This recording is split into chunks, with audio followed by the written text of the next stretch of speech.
كنت قاعدة على سريري في السجن وسرحانة في حالي، وفجأة قربت مني إلهام صاحبتي في العنبر وقالت لي: هتفضلي ساكتة برضو زي كل ليلة؟ يا سلمى يا أختي فضفضي، ليالي السجن طويلة وانتي لسه قصادك 5 سنين لغاية لما تخرجي.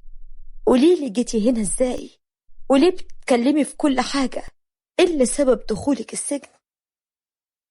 ضحكت وأنا باين عليا الحزن والهم، وقلت لها: أصل للأسف أنا دخلت هنا بسبب أمي دخلتني أنا هنا عشان تلاقي اللي يشيل خشبتها لما تموت.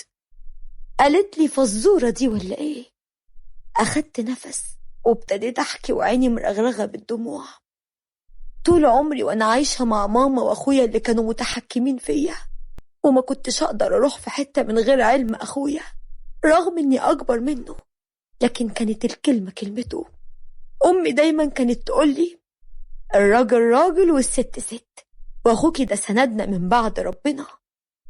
كانت ماما بتعمل له 1000 حساب، وكانت مكانته كبيرة عندنا لأنه راجل البيت. وفي يوم طلبت من أخويا أن أشتغل بعد ما اتخرجت، لأني كنت محتاجة أخد خبرة عن الحياة العملية، كنت محتاجة أشوف الدنيا. أخويا يومها بصلي بغضب، ولقيته بيقولي: انت عايزة تشتغلي وتروحي وتيجي كل يوم والناس تاكل وشنا؟ اسمعي يا سلمى، شغل ليكي مفيش، انت هتفضلي هنا في البيت معززة مكرمة لحد ما ربنا يكرمك بابن الحلال اللي يصونك، غير كده ما عنديش كلام أقوله. قلت له: بس يا شادي أنا زهقت من حبسة البيت ونفسي أخرج زي أي بنت، إزاي أصلا هتجوز وأنا مفيش حد بيشوفني؟ شادي رد عليا وقال لي: ما تقلقيش، قريب قوي هنفرح بيكي، أهم حاجة تسمعي الكلام، عقليها يا أمي. نزل أخويا وماما قالت لي: أخوكي عنده حق، شغل إيه اللي تشتغليه؟ وهو ربنا يبارك له مش مخلينا محتاجين حاجة من بعد ما فتح السنتر بتاعه هو وحازم صاحبه. اسمعي كلام أخوكي وقولي حاضر، قولي حاضر ونعم وبلاش تعصبيه. سكت ورديت باللي شادي وماما قالوه. وبعد أسبوعين شادي قال لنا إن حازم صاحبه هيجي يتغدى معانا، وماما كانت مهتمة بتفاصيل اليوم جدا، رغم إن ده ما كانش أول مرة حازم يدخل بيتنا. ولما حازم جه واتغدى معانا كانت نظراته ليا غريبة غير كل مرة. وبعدها بشوية فجأة لقيت حازم بيقول لشادي: بصراحة بقى يا شادي، أنا عايزة أتجوز سلمى أختك، ووعد مني أخليها أسعد إنسانة في الدنيا، وإنت عارف إن صاحبك قد كلمته. أخويا بانت على ملامحه الفرحة ورد وقال له: ده شرف لينا يا حازم، إنت مش صاحبي وشريكي بس، ده إنت أخويا كمان، إيه رأيك يا سلمى؟ كنت فرحانة وقتها جدا، وقلت بكسوف: اللي تشوفه يا شادي. كنت ساعتها طايرة من الفرحة وهم بيقروا الفاتحة، لأني كنت بحب حازم جدا ومش مبينة، ولا عمري خليت حد يلاحظ مشاعري ناحيته، لأني كنت خايفة جدا من رد فعل أخويا.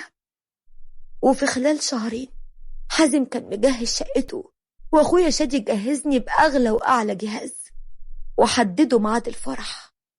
ويوم فرحي كنت عروسة زي القمر، وكل الناس كانت بتحسدني على اللي أنا فيه، أخ سند وعريس لقطة مخليني ملكة. وعشت مع حازم أحلى وأجمل أيام حياتي.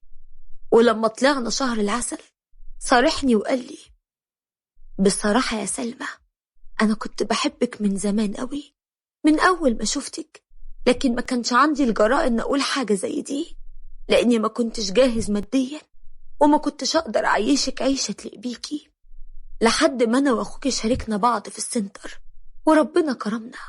أول حاجة فكرت فيها إن لازم أجي وأتجوزك. قلت له: وأنا برضو كنت بحبك من زمان يا حازم، وبحمد ربنا إن إحنا بقينا سوا، أنا مش عايزة أي حاجة من الدنيا بعدك يا حبيبي. وعدت الأيام وأنا وحازم كنا متفاهمين جدا، وكنت عايشة حياة مستقرة وعمرنا ما زعلنا من بعض. حتى علاقة حازم وشادي كانت علاقة أخوة، وكانوا مرتبطين ببعض جدا. لحد ما في يوم جالي تليفون من ماما، وكان باين على صوتها التعب، وقالت لي: أيوة يا سلمى، معلش يا بنتي، ممكن تيجي دلوقتي حالا؟ أنا تعبانة قوي ومش قادرة أخد نفسي. جريت بسرعة على بيت ماما، ولقيتها تعبانة جدا وقاعدة لوحدها. قلت لها: مالك يا ماما؟ ايه اللي حصل لك؟ وفين شادي؟ قالت لي، وكان باين عليها القلق: مفيش، اخوكي مش بيرد على تليفونه، شكله مشغول. قلت اتصل بك انتي، انا بقيت احسن الحمد لله. كان باين عليها انها مخبية حاجة، وحاجة كبيرة، لكن فضلت ساكتة مش بتتكلم. اتصلت على حازم عشان اعرفه اني هقعد مع ماما لانها تعبانة، وانها بات معاها لحد ما اطمن عليها، ووافق على طول. فضلت قاعدة جنب ماما لحد ما نامت، وانا كمان النوم غلبني ودخلت انام في اوضتي. وبعد اقل من ساعة فجأة صحيت على صوت خبط على الباب، ولما ماما فتحت لقينا ضباط دخلوا البيت بيفتشوا في كل مكان. ولما دخلوا اوضتي وفتشوها طلعوا شنطة صغيرة من دولابي، كانت أول مرة أشوفها، وكان فيها ممنوعات. ولما الضابط سألني أنا وماما وقال الشنطة دي بتاعت مين، ماما بدون تفكير قالت: دي بتاعت سلمى بنتي يا حضرة الضابط، هي متجوزة وتملي تيجي معاها الشنطة دي ومعرفش فيها ايه. قلبي اتقبض، ولقيت نفسي بتجرجر على الاسم، وهناك بقيت أحلف إني مظلومة وإني معرفش حاجة عن اللي حصل. لكن محدش صدقني، وأخدت 4 أيام على ذمة التحقيق. بقيت مش عارفة ليه ماما عملت معايا كده، وفين أخويا وفين جوزي. ولما ماما جت لي الاسم قلت لها: ليه قلتي إن الشنطة دي بتاعتي يا ماما؟ ليه تضحي بيا؟ الشنطة دي بتاعت مين؟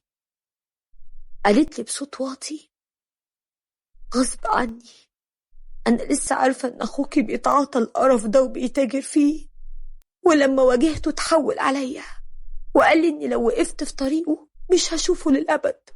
خفت عليه، وعشان كده تعبت فجأة، وبقيت مش قادرة أتكلم ولا عارفة أتصرف إزاي. بس صدقيني، لما البوليس جه ما كنتش عارفة إنه شايل القرف ده في أوضتك أو في البيت من الأساس. ولما طلعوا الشنطة من دولابك لقيت نفسي بقول إنها بتاعتك. عيطت بحرقة وقلت لها: ضحيتي بيا عشان ابنك مش كده؟ قررتي تخليني مجرمة وتاجرة ممنوعات، وبتعامل مع أخطر فئة، وترمي وسط المجرمين عشان تحمي ابنك؟ قوليلي الصراحة، انت مين؟ انت أمي؟ مستحيل، انت أكيد عدوتي. ليه يا أمي؟ أمي إيه بقى؟ ليه يا مشاتي؟ ليه تعملي فيا كده؟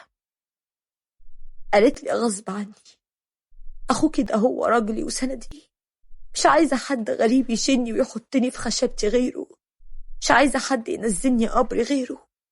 حقك عليا، وبعدين هو هيقدر يخرجك من هنا، هو هيعرف يتصرف، لكن لو هو دخل هنعمل ايه من بعده؟ قلت لها: لا، زي ما رميتيني في الطوفان انسيني، وخلي شادي ينفعك، وخلي بالك انا هتهمه وهقول انه هو صاحب الشنطة. انا مش هشيل شيلة مش بتاعتي، ولو انا مش فارقة معاكي فاكيد انا فارقة عند حازم جوزي. امي بصت لي بحسرة وقالت لي: للأسف حازم شريكه، وبيبيع القرف ده معاه، والسنتر بتاعهم دول عاملينه من ورا تجارتهم الحرام. وعلى فكرة هو كمان هرب مع أخوكي، ومحدش شرف لهم طريق. أمي مشيت وهي شاردة وخايفة من اللي جاي، وأنا اعترفت قصاد وكيل النيابة إن الشنطة دي تخص أخويا، وإن جوزي كمان شريكه. ولما استدعوهم كانوا هربوا وسابوني. وقتها اكتشفت إني كنت عايشة كدبة كبيرة، ولا أخ سند، ولا زوج عوض، ولا أم حنينة عليا. كله ضحى بيا وسابني لوحدي. وربنا وقتها وقف لي ولاد الحلال جيراننا في المنطقة بعد ما عرفوا حكايتي، وجابولي محامي يترافع عني، واتحكم عليا بالسجن لمدة 5 سنين. وكانت فريدة جارتي وصاحبتي الوحيدة اللي بتزورني في السجن. وفي يوم جات لي وهي حزينة وقالت لي أنا جاية وجايبالك خبر مش كويس يا سلمى، ويا ريت تستقبليه بكل صبر وهدوء. مامتك ماتت، ومحدش عارف إنها ماتت غير لما احنا والجيران شمينا ريحة مش كويسة خارجة من شقتها، ولما فتحنا الباب لقيناها واقعة على الأرض، وأخوكي للأسف هربان ومش بيسأل عليها. قلت لها وأنا بعيط، ومين غسلها ومين شال خشبتها يا فريدة؟ قولي بالله عليكي. قالت لي الجثة اتنقلت للمشرحة عشان يتأكدوا من سبب الوفاة، واتغسلت هناك ورجالة المنطقة هم اللي شالوا خشبتها ودفنوها يا سلمى. وما كانش فيه ناس كتير ماشية في الجنازة، يا دوب هم 4 أو 5 أفراد بالعدد. وأخوك عارف إنها ماتت ورفض يجي يحضر الجنازة، وخاف أحسن الحكومة تقبض عليه. ربنا يرحمها ويغفر لها يا سلمى، شدي حيلك. قلت يا رب سبحانك، حقيقي مفيش حاجة مضمونة أبدا، حتى ولادنا اللي من صلبنا محدش عارف مين هيطلع سند ومين هيطلع عوج. أهي أمي عملت كل ده عشان كانت شايفة إن أخويا هو السند، وهو منفعهاش، وكانت سبب في كل همومنا ومشاكلنا.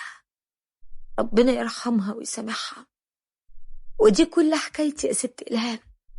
إيه رأيك في حكاية بكي أكتر من المسلسلات، مش كده؟ لقيت إلهام بتعيط عليا وبتقولي ربنا يخرجك من هنا بالسلامة يا سلمى. حقيقي أي وجع في الدنيا بيتنسي إلا وجع الأهل، بيفضل ملازم البني آدم لحد ما يفارق الدنيا. وانتي اتخدعتي في أمك وأخوكي، وحتى جوزك طلع شيطان وسابك هو كمان بندلته. ربنا يعينك يا أختي. تصبح على خير يا ست البنات. ونامت إلهام، وأنا فضلت صاحية زي كل يوم، أفتكر كل ذكرياتي مع ماما وأخويا، وافتكر قد إيه أنا اتظلمت، وبدعي ربنا أنسى ويعوضني في حياتي اللي جاية بكل خير. وعشان كده أنا جاية أقول لكل أم، اوعي تفرقي بين ولادك، وافتكري إن كل اللي بتزرعيه بكرة هتحصديه، وربنا يكفينا شر فواجع الأقدار، ولا يبتلينا فيما لا نستطيع احتماله.